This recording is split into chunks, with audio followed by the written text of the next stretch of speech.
Alrighty then, here we go. We're going to be multiplying rational expressions. And so we're on 11-3, page 590, example number uno in your book. Alright, so right here, we can do it one of two ways. We can either multiply everything straight across, which is going to get pretty hairy. I mean, it's going to get a lot of stuff going on.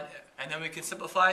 Or we can simplify first, and then we can multiply straight across, which is the method that I want to do.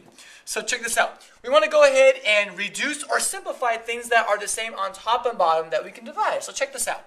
We see a 5 right here, and a 15 right here. So what number divides into 5 and 15? Well, it's going to be 5, right? So if I divide that by 5, it becomes 1. And if I divide that by 5, it becomes 3. And so I'm going to circle it because we will use it later on in our final answer. Let's also do our other coefficients. I say 16 and 8. So 16 divided by 8 is 2. Because the biggest number that divides into 16 and 8 is 8. And then divide that by 8, and that becomes 1. Cool. So now what we have left are our variables. Let's just start with the A right here. I see we have only one A on top, and here I have two A's on the bottom. So if I have two A's on the bottom and one A on top, which one has more A's? Well, the one on the bottom.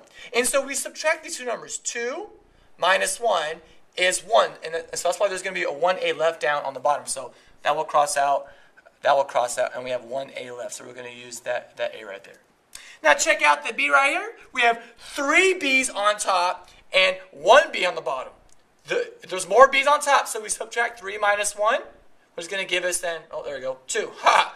So 3 minus 2, so that means we're going to cross that out, and then we're going to make that a 2. So that's going to be B squared, and that's going to cross out there. Okay. Lastly, we have 3 C's right here and 2 C's on the bottom.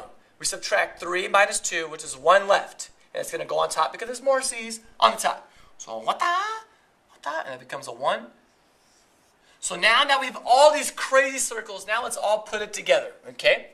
Let's multiply our numbers first. 1 times 2 is 2 on top. And 1 times 3 is 3 going to be on the denominator. Let's see, I see a B squared and a C to the power of 1. So B squared, and the C to the power of 1. But we're not going to put the 1 there because there's a ghost. All right, and then over here, I see a 1 times 2, so we did that already. And lastly, we just have an A. And booyah. That is our final answer. There's nothing else that we can cancel, so bam, got it.